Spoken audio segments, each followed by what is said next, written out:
है laws of motion, इसको पढ़ते हैं।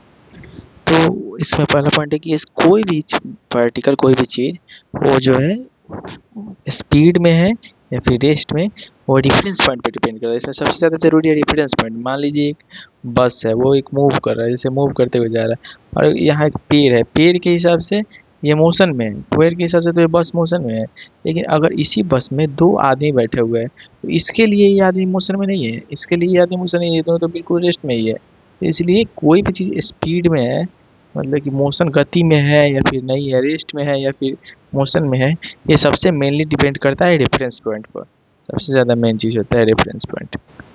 गति के बारे में जो कुछ भी पढ़ा जाता है उसको मैकेनिक्स में डिफाइन किया जाता है। मैकेनिक्स का 3 पार्ट हो गया, स्टैटिस्टिक्स, काइनेमेटिक्स और डायनामिक्स। स्टैटिस्टिक हो गया रुका हुआ चीज़ के लिए, मतलब रेस्ट में हो, और काइनेमेटिक्स हो गया जो मोशन में हो उसके लिए, और डायनामिक्स मतलब कि उस कोई भी चीज़ जब मोशन में आया है तो मोशन आया कैसे है, उस पर कैसे मोशन आया है। जनरली कोई बल फोर्स के कारण आता है, लेकिन वही कैसे है उसको डायनेमिक्स में पढ़ा जाता है। अब टाइप्स ऑफ मोशन के बारे में पढ़ते हैं। जैसे कि लीनियर मोशन आता है, कोई चीज़ सीधी स्ट्रेट लाइन में मोशन कर रहा हो या फिर जिगजैग लाइन में, मतलब अगर रेखा में एक लीनियर रैखिक मोशन, रैखिक गति होता है लीनियर मोशन। तो कर्व मतलब सीधा रेखा हो या फिर टेढ़ा मेढ़ा हो, उसमें मोशन हो रहा है, उसको हम लोग लीनियर मोशन कहेंगे। और उसी में आता है एक ट्रांसलेटरी मोशन। जैसे इसमें हो गया, लीनियर में हो गया कि टेढ़ा मेढ़ा और सीधा दोनों को लीनियर कहते हैं, लेकिन ट्रांसलेटरी मोशन जो होता है वो सिर्फ और सिर्फ सीधा के लिए ही है ट्रांसलेटरी मोशन। जैसे कि बॉल गिर रहा है या फिर पटरी पर लगता हुआ train, translatory motion linear motion में आता है, लेकिन सबका सही लीनियर मोशन ट्रांसलेटरी मोशन नहीं होता है। उसी प्रकार से एक आता है सर्कुलर मोशन, जैसे नॉर्मली कोई किसी भी चीज़ गोल गोल घूमेगा तो वो हो गया सर्कुलर मोशन। लेकिन रोटेटरी मोशन होता है जिसमें एक एक्सिस होता है, सर्कुलर मोशन में एक्सिस नहीं होता है। एक्सिस कैसे समझते हैं, जैसे कि मान लीजिए एक हाथ में एक रस्सी पकड़ लिए और रस्सी पकड़ के ऐसे गोल गोल गोल गोल घुमा रहे हैं, तो ये इसका एक्सिस हो गया। या फिर जैसे गेट खुलता है तो गेट भी खुलता है तो इसके ये इतना दूर खुलता है, तो ये उसका एक्सिस हो गया। जो कोई भी चीज़ अपने एक्सिस पे रोटेट करेगा उसको हम लोग रोटेटरी मोशन कहेंगे। जैसे कि पृथ्वी जो है वो घूमता है, जो रोटेशन करता है उसको भी रोटेटरी मोशन कहते हैं। उसी प्रकार से एक आता है ओसिलेटरी मोशन। ओसिलेटरी मोशन में क्या होता है कि जैसे कि एक पॉइंट से ऊपर नीचे अपने बार बार वहीं पे आना जाए, या फिर एक उस पॉइंट से लेफ्ट राइट करना, उसको हम लोग कहते हैं ओसिलेटरी मोशन। उसी में आता है एक periodic motion, fixed time interval पर अपना जो जो भी चीज़ गति है स्पीड है उसको रिपीट करता रहता है, उसी को हम लोग कहते हैं पीरियोडिक मोशन। जैसे कि पृथ्वी जो है, जैसे कि सन हो गया, सन के चारों तरफ जो पृथ्वी घूमता है फिक्स है कि एक साल में ही घूमता है, तो इसीलिए जो पृथ्वी का घूमना जो है सूरज की तरफ, इसको भी पीरियोडिक मोशन ही कहते हैं। या फिर पेंडुलम जो होता है, पेंडुलम भी जो है वो पीरियोडिक मोशन ही करता है। उसी प्रकार से डिस्टेंस और डिस्प्लेसमेंट की बात करें तो डिस्टेंस हो गया जो जितना भी दूरी एक्चुअल में ट्रैवल किया गया, और डिस्प्लेसमेंट हो जाता है शॉर्टेस्ट डिस्टेंस। पता है पहले से ही, और मान लीजिए ऐसे घूमा घूमा वहीं पे आ गया तो उसका डिस्प्लेसमेंट जीरो हो जाएगा। इसमें एक आपको क्वेश्चन बन सकता है कि डिस्टेंस और डिस्प्लेसमेंट सेम कब होगा, जब स्ट्रेट लाइन होगा तब मोशन होगा, तब ज़्यादा होगा जब घुमा होगा। डिस्प्लेसमेंट कभी भी ज़्यादा नहीं हो सकता है डिस्टेंस से।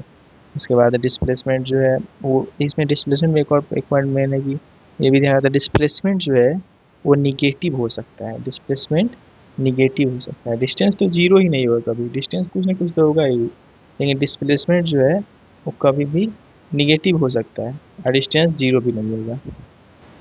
फिर आता है स्केलर और वेक्टर क्वांटिटी। स्केलर स्केलर में क्या होता है कि डायरेक्शन नहीं होता है, लेकिन वेक्टर में क्या होता है कि इसमें डायरेक्शन भी होता है। जैसे कि स्केलर में क्या हो गया, आपका डिस्टेंस कितना हुआ, स्पीड हो गया, एनर्जी हो गया, टाइम हो गया, इलेक्ट्रिक करंट हो गया, प्रेशर हो गया, टेम्परेचर हो गया।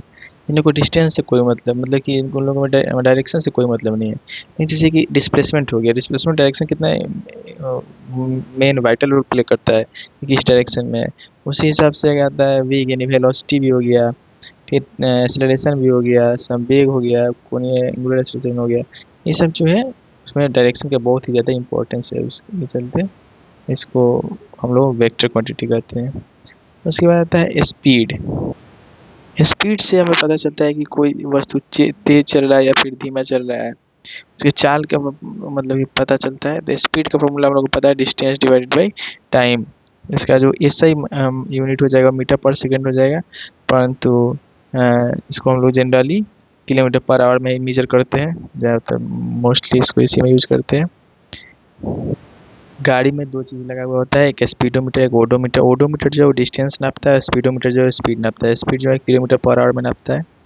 और एवरेज स्पीड निकालने के लिए total distance by total time होता है। यूनिफॉर्म स्पीड क्या हुआ, जैसे कि मान लीजिए पहले 2 सेकंड में 2 मीटर चला, फिर दो अगले 2 सेकंड में 2 मीटर चला, फिर अगले 2 सेकंड में 2 मीटर चला, इसको यूनिफॉर्म स्पीड कहेंगे। नॉन यूनिफॉर्म हो गया 2 सेकंड में 4 मीटर चला, फिर अगले 2 सेकंड में 1 मीटर चला, फिर अगले 2 सेकंड में 5 मीटर चल दिया। जनरली मैक्सिमम टाइम लोग जो है नॉन यूनिफॉर्म में ही चलते हैं, यूनिफॉर्म स्पीड में चलना नेक्स्ट टू इम्पॉसिबल है, इसीलिए हम लोग नॉन यूनिफॉर्म स्पीड में चलते हैं। और स्पीड जो है वो एक स्केलर क्वांटिटी है, क्योंकि स्पीड इक्वल्स टू होता है डिस्टेंस बाय टाइम। डिस्टेंस भी जो है स्केलर क्वांटिटी है। स्पीड के मतलब कि डायरेक्शन से कोई लेना देना नहीं है कि किस दिशा में जा रहा है, और उसमें डायरेक्शन को ऐड कर देंगे तो उसके लिए आ जाएगा हम लोग का टर्म वेलोसिटी। वेलोसिटी जो है स्पीड ही है, लेकिन जैसे कि मान लीजिए कि आगे मान लीजिए कि पटना जा रहा है 2 किलोमीटर पर आवर की रफ्तार से, या फिर 60 किलोमीटर पर आवर की रफ्तार से, तो वो हो गया वेलोसिटी, क्योंकि उसमें डायरेक्शन बता रहा है किधर जा रहा है, पटना की तरफ जा रहा है। लेकिन उसमें सिर्फ पता है कि 40 की स्पीड से जा रहा है, 50 की स्पीड से जा रहा है, तो उसके लिए हम लोग क्या है कि इसलिए वेलोसिटी का भी जो ऐसा यूनिट है वो सेम होता है स्पीड का। इसमें सिर्फ यही है कि ये जो हो गया वो वेक्टर क्वांटिटी हो गया, और वो जो है स्केलर क्वांटिटी हो गया। गतिशील व्यक्ति जो है उसका एवरेज स्पीड कभी भी शून्य नहीं होता है, उसका औसत वेलोसिटी यानी कि एवरेज वेलोसिटी है वो भी कभी ज़ीरो नहीं हो सकता है। अब इसमें से क्वेश्चन बन सकता है जैसे कि स्पीड और वेलोसिटी सेम कब होगा, ये बिल्कुल ही सेम डायरेक्शन में होगा तब होगा, क्योंकि उसमें speed equals to distance by time होगा, और वेलोसिटी इक्वल्स टू डिस्प्लेसमेंट। ये एक ध्यान देने वाला कि वेलोसिटी का जो फॉर्मूला होता है equals to displacement by time होता है, स्पीड में डिस्टेंस हो गया। तो स्पीड और वेलोसिटी बराबर कब होगा, स्पीड और वेलोसिटी में अंतर कब होगा, दोनों डिफरेंस कब होगा, ये सब क्वेश्चन जनरली यहाँ पूछा जा सकता है। और फिर अगर डिस्प्लेसमेंट जो है वो जीरो हो जाता है, इसलिए वेलोसिटी जीरो हो सकता है, लेकिन स्पीड कभी भी जीरो नहीं हो सकता है। लाइक अगर कोई भी डिस्टेंस मूव किया है तो, अब कोई चीज़ स्टार्ट ही नहीं हुआ तब तो स्पीड जीरो हो सकता है, लेकिन अगर कोई भी चीज़ मूव किया है तो उसका स्पीड कभी जीरो नहीं, इसलिए वेलोसिटी हो सकता है। मान लीजिए वहाँ से मूव करना स्टार्ट किया फिर वहीं मूव करके आया तो उसका वेलोसिटी जो है वो जीरो हो सकता है। सिमिलरली वेलोसिटी जो है निगेटिव भी हो सकता है, क्योंकि डिस्प्लेसमेंट जो है निगेटिव हो सकता है, जबकि स्पीड में ऐसा कुछ नहीं है।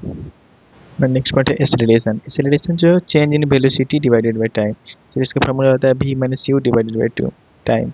इससे पता चलता है वस्तु का जो है कोई भी चीज़ है उसका वेलोसिटी बढ़ रहा है या फिर घट रहा है, इससे पता चलता है वो एक्सेलरेटेड है या फिर नहीं। जैसे मान लीजिए कि 1 सेकेंड 2 सेकेंड 3 सेकेंड 4 ये टाइम होगा, तो 2 के स्पीड से जा रहा था, फिर 4 से, फिर 6 से, 8 से, इसको हम लोग कहेंगे एक्सेलरेशन।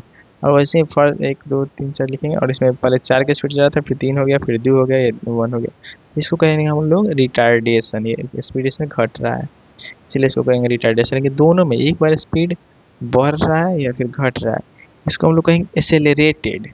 एसेलेरेटेड दूसरा टर्म हो गया, एसेलरेशन दूसरा टर्म। एसेलरेशन मतलब बढ़ने वाले को एसेलरेशन कहेंगे, घटने वाले को रिटार्डेशन कहेंगे। लेकिन एक पार्टिकुलर कोई भी चीज़ जब बढ़ रहा है घट रहा है उसको एसेलरेटेड कहेंगे। जैसे मान लीजिए कि ये मोटरसाइकिल आगे स्पीड कर रहा है उसको भी एसेलरेटेड कहेंगे, स्पीड स्लो कर रहा है उसको भी एसेलरेटेड कहेंगे। लेकिन उसके लिए एसेलरेशन टर्म हो गया बढ़ने वाले के लिए, घटने वाले के लिए रिटार्डेशन हो गया। और जनरली जो है हम लोग फिर एक यूनिफॉर्म एक्सेलरेशन को फॉलो नहीं कर पाते हैं। जैसे मान लीजिए हम लोग गाड़ी जब बाइक ड्राइव करते हैं भीड़ भाड़ वाले सड़क को, तो उसमें हम लोग क्या होता है कि उस समय तक एक अलग स्पीड में चलेंगे, अलग स्पीड में जाएंगे, उसको हम लोग असमान नॉन यूनिफॉर्म एक्सेलरेशन करते हैं। यूनिफॉर्म एक्सेलरेशन भी होता है। यूनिफॉर्म एक्सेलरेशन एग्जाम्पल है कि मान लीजिए कोई कोई भी चीज़ में बिल्कुल अपने आप से गिर रहा है, मतलब उसको गिरा दिया और कोई उसमें अपने गिरता जा रहा है, वो भी एक यूनिफॉर्म एक्सेलरेशन हो गया। या फिर मान लीजिए कहीं सड़क पे ढुलाने से मोटरसाइकिल साइकिल बिना पैडल मारे चले जा रहा है, उसको भी यूनिफॉर्म एक्सेलरेशन बोलेंगे। या फिर बॉल ढुलका दिए कहीं से, उसको भी यूनिफॉर्म एक्सेलरेशन बोलेंगे। ये सब जो है यूनिफॉर्म एक्सेलरेशन का पार्ट हो गया। अब हम लोग जब इक्वेशन ऑफ मोशन पढ़ते हैं, इक्वेशन ऑफ मोशन किस कंडीशन के लिए है? ये मतलब कि बिल्कुल ही यूनिफॉर्म एक्सेलरेशन के लिए, एकदम यूनिफॉर्म एक्सेलरेशन होगा तभी ये अप्लाई होगा इक्वेशन ऑफ मोशन। जैसे फर्स्ट इक्वेशन ऑफ मोशन हो गया, ये सब उसका प्रूफ किया हुआ है, लेकिन उसमें जाने के जाना v equals to u plus a t, v equals to u plus a t. Second equation हो गया s equals to u t plus half a t square, s equals to u t plus half a t square. Third equation हो गया v square equals to u square plus two s, v square equals to यहाँ पे v square minus u square equals to two s, v square equals to u square plus two s. हमारे question वगैरह सब करते हैं, ध्यान देना होगा कि अगर कोई भी चीज़ बिल्कुल रेस्ट से चल रहा है तो उसका u हो जाएगा जीरो, और पहले से मोशन में और फाइनली जाकर रुक जा रहा है तो उसका v हो जाएगा जीरो। अगर बिल्कुल ही सेम वेलोसिटी से बढ़ते जा रहा है, बढ़ते जा रहा है, बढ़ते जा रहा है, तो उसका एक्सेलरेशन हो जाएगा 0।